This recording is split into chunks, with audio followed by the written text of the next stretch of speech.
నమస్తే, this is Shaurya. Welcome to red TV truth talk. మరి ఈ రోజు మనతో పాటు మోటివేషనల్ స్పీకర్ దుర్గా ప్రసాద్ గారు ఉన్నారు. వారితో మాట్లాడేద్దాం. నమస్తే సార్. నమస్కారం శౌర్య. సార్, తిరుపతి లడ్డు అందరికి చాలా బాధగా ఉంది. జనాలందరూ కూడా అందులో కొవ్వు కలిపేశారట, అది కలిపేశారట, ఆయిల్ కలిపారు, డాల్డా కలిపారు. అప్పుడులాగా లేదు ప్రసాదం. నిజంగానే మన అభిప్రాయం కూడా అదే. మరి తింటే అట్లా అనిపించలేదు.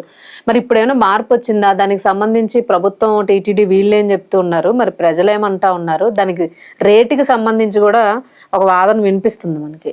సో యాజ్ ఏ పబ్లిక్ గా, యాజ్ ఏ మోటివేషనల్ స్పీకర్ గా అనేక మంది మాటలు మీరు వింటూ ఉంటారు. మీ దగ్గర ఎలాంటి చర్చలు జరుగుతున్నాయి దీనికి? ఇక్కడ సౌర్య గారు, ఇక్కడ మనం ఆ పార్టీ ఈ పార్టీ అని కాదు, ట్రూత్ టాక్ కాబట్టి అదే పబ్లిక్. రీసెంట్ గా నాకు తోమాల సేవ వచ్చిందమ్మా.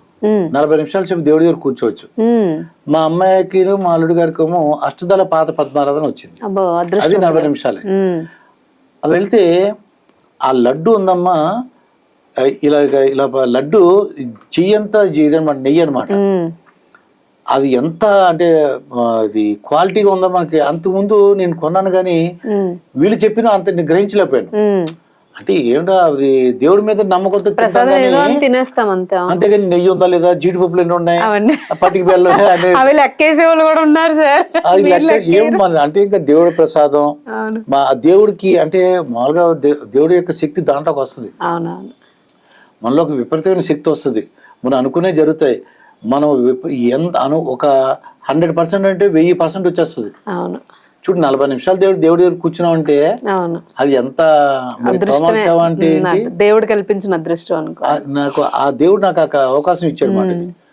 అయితే నేను నెమ్మదిగా జ్ఞాపకం తెచ్చుకుంటే అప్పుడు లడ్డు ఇలా లేదు, ఇప్పుడు ఏదో ఎక్కువ అది నెయ్యి కలుపుతున్నారు, మంచి నెయ్యి అని తెలుస్తుంది కొద్దిగా. అంటే వైవి సుబ్బారెడ్డి గారు అంటారు, వీళ్ళు మేము తక్కువ దేవుడికి ఎంతో సహాయం చేసి పెట్టాం, రేటు తగ్గించాము. ఎలా అంటే చంద్రబాబు నాయుడు గారు అయితే ఇంకెక్కువ రేటు పెట్టుకుందరు, ఆయన కూడా తక్కువ. ఇప్పుడు వీళ్ళు ఏమంటారంటే వైవి సుబ్బారెడ్డి గారి యొక్క వాదన ఎలా ఉందంటే, మేము ఒక ఫిక్స్డ్ రేట్ పెట్టి కొన్నాము, ఆ రేటు నిజమైన అంటే ప్యూర్ నెయ్యి అంత రాదు, మీరు ఏదో ఒక కేజీకి ఇంత డబ్బులు తీసుకుని ఎవరికో నెయ్యి కాంట్రాక్ట్ ఇచ్చేసారని కూటమి ప్రభుత్వం అంటుంది. వీళ్ళు ఏమంటారంటే వైవి సుబ్బారెడ్డి గారు, బాబు నాకంటే నువ్వు తక్కువ రేటుకి 2014-19లో ఇంకా తక్కువ ఇచ్చావు, అంటే నువ్వు ఇంకా ఎక్కువ కల్తీ చేసావా అని అడుగుతున్నారు. అంటే వాళ్ళు ఏమంటారంటే కూటమి వాళ్ళు, నువ్వు అన్నది కరెక్టే, నువ్వు ఇచ్చింది ఆ డైరీకి ఈ డైరీ ప్రైవేట్ డైరీలకు ఇచ్చావు. మేము లోకల్ డైరీ నందిని అనేసి ఒక ఫేమస్ డైరీ, అంటే రైతులు నిర్వహించే డైరీ అండి. అది ప్రైవేట్ వ్యక్తులు కాదండి, ఒక సొసైటీ.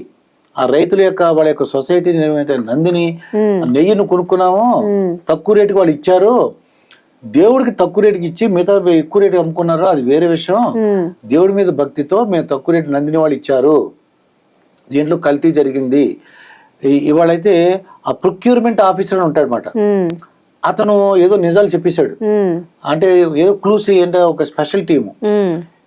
ఈ స్పెషల్ టీం ఎలా వచ్చింది అనుకున్నారు? ఇది వైవి సుబ్బారెడ్డి గారు సుప్రీంకోర్టుకి వెళ్ళారు. ఆయన అడిగాడు, నేను ఈ కూటమి ప్రభుత్వం నేను నమ్మను, నాకు ఈ నమ్మకం లేదు, ఈ పోలీస్ వ్యవస్థ మీద ఈ కూటమి ప్రభుత్వం నమ్మకం లేదు, నాకు స్పెషల్ ఇన్వెస్టిగేషన్ టీం వేయండి అని చెప్తే సుప్రీంకోర్టు వేసింది. సుప్రీంకోర్టులో అటువంటి కేంద్ర ప్రభుత్వం వాళ్ళు, ఫుడ్ ఇన్స్పెక్టర్లు, అలా ఒక కాన్స్టిట్యూషన్ ఉంది, ఎవరెవరు వేయాలి కూడా చెప్పారు. వాళ్ళు దర్యాప్తు చేస్తున్నారు. ఇదంతా కూడా సుప్రీంకోర్టు సలహా మేరకు, సూచన మేరకు ఇది పెట్టిన సిట్ బృందం అనమాట. వాళ్ళ దగ్గర పాపం రమ్మంటే కూడా ఈయన 2 సార్లు వెళ్ళైపోయారు. నేను హైదరాబాద్ రమ్మంటే హైదరాబాద్ కూడా వచ్చారు. ఈ లోపల చాలా మంది అరెస్ట్ అయిపోతున్నారు. వీళ్ళు ఏమంటారంటే, ఏమండి మేము అంటే ఒక టీటీడీ బోర్డు మెంబర్స్, చైర్మన్, మా సంతకాలు పెట్టే హక్కు లేదు. ఎగ్జిక్యూటివ్ ఆఫీసర్ ఈవోను లేకపోతే అది అసిస్టెంట్ ఎగ్జిక్యూటివ్ ఆఫీసర్ ఉంటాడండి, జేఈఓ జాయింట్ ఎగ్జిక్యూటివ్ ఆఫీసర్, వాళ్ళు పెడతారు. మీరు ఏమైనా ఉంటే ఆఫీసర్లను అడగండి అంటారు.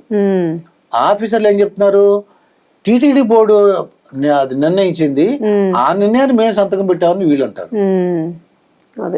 వీళ్ళు ఏమంటారంటే, వైవి సుబ్బారెడ్డి దగ్గర పనిచేసినటువంటి ఒక గుమస్తా, అంటే ఒక గుమస్తా కంటే పిఏ అనొచ్చండి, అతను ఒక గవర్నమెంట్ పోస్ట్ పొందేశాడని, ఆఫీసర్ని బెదిరించేశాడని, కేజీకి కొంత డబ్బులు ఇంత ఇవ్వని చెప్పేసి అవును. అలా చెప్పేసి వాళ్ళు కొన్ని అకౌంట్లో 4-5 కోట్లు కూడా డబ్బు దొరికినాయి. ఇవన్నీ కూడా రుజువులు ఉన్నాయి కాబట్టి మీరు కల్తీ చేశారు, మీరు శిక్షార్హులు.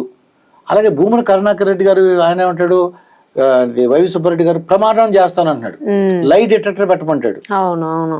ఇప్పుడు లై డిటెక్టర్ పెట్టండి ఎన్ని అంటే ఇది సాధ్యమైన పని, అది చట్టం, మరి ఎన్ని అది మిషన్స్ అవి అది ఏంటన్నది ఎవరు చెప్పలేకపోతున్నారు. అవును. కూటమి ప్రభుత్వం అలాంటిది కాదు, ఇక్కడ వైవి సుబ్బారెడ్డి కాదు, సిట్ అనేది సుప్రీంకోర్టు పెట్టింది కాబట్టి మరి ప్రొక్యూర్మెంట్ ఆఫీసర్లు అరెస్ట్ అయ్యారు చాలా మంది.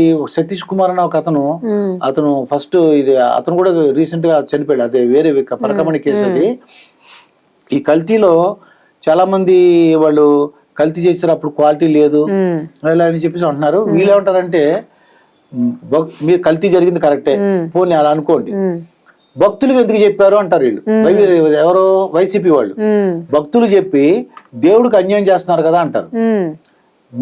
మీరు చేసి చెప్పొద్దని అంటారు ఏంటని వీళ్ళు అంటున్నారు. అంతే కదా, మరి నిజాన్ని దాస్తే భక్తులు మోసం చేసినట్టు దేవుడిని మోసం చేసినట్టే. అవును, అయిపోయింది.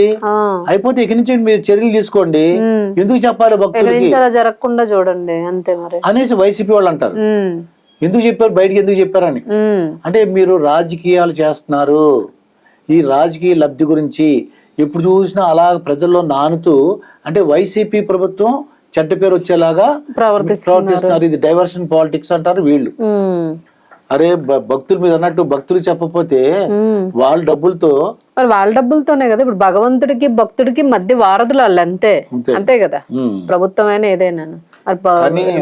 సూర్య గారు నేను చెప్తున్నాను, వెంకటేశ్వర స్వామి వారి యొక్క లీలలు అంతా ఇంత కాదు. ఆయన డబ్బులు తీసుకోకూడదు. అవును. అయ్యో బాబోయ్, మొత్తం కుటుంబ వ్యవస్థే దెబ్బతింటది. మరి ఆయనే రూపాయి దాచుకుంటున్నాడు వడ్డీలు కట్టుకోవడానికి, ఆయన దగ్గర నుంచి మనం తీసుకుందాం. కాంట్రాక్టులు తిను ఏమైనా చేసుకోగాని వెంకటేశ్వర స్వామి డబ్బులు తీసుకున్నాడు. అవును అంతే, మరి ఊరుకోడు. ఎక్కడ ఏం చూపించాలా అమ్మ బొమ్మలు చూపెడతారు. మీరు నమ్మరు అసలు. బాబోయ్, నాకు అవన్నీ జ్ఞాపొస్తుంటే నాకు ఒక భావోద్వేగం ఉంటాం కదా. లేదు చాలా నిదర్శనం ఉంది, భక్తుల నమ్మకం అదే. మరి ఖచ్చితంగాను ప్రసాదంలోను క్వాలిటీ ఉండాలి, భక్తులు కొనుక్కునే స్థాయిలో ఆ రేట్ ఉండాలి, ఇలాంటివన్నీ కూడా ప్రజల కోరిక. అది చూద్దాం మరి ఏంటంటే సిట్ బృందం, స్పెషల్ ఇన్వెస్టిగేషన్ టీము మరి ఎవరితో అప్పటికే కొంతమంది ఆఫీసర్ని అరెస్ట్ చేసేసింది. మరి రాజకీయంగా ఎవరు ఇన్వాల్వ్ అయ్యారని చూడాలి, వాళ్ళ మీద రుజువు పరచగలేదు కూడా చూడాలి. మరి ఏం జరుగుతుందో చూద్దాం. సో అదండి మరి తిరుపతి లడ్డూకి సంబంధించిన వ్యవహారం అయితే ఎన్నాళ్ళుగానో మనం చూస్తున్నాం. రాజకీయ పరంగా దీన్ని పక్కన పెట్టేస్తే ప్రజలకి దేవుడికి, అంటే దేవుడి ప్రసాదం బాగాలేదని ప్రజలు తిట్టుకోవడము, ప్రసాదంలో రేటు పెరిగిపోతుందని ప్రజలు అనుకోవడం, సో వీటన్నిటి మధ్య నలుగుతున్నది ప్రజలు అనేది అర్థమైపోతూ ఉంది. మీరేమనుకుంటున్నారు దీనికి సంబంధించి మెసేజ్ చేసేసేయండి.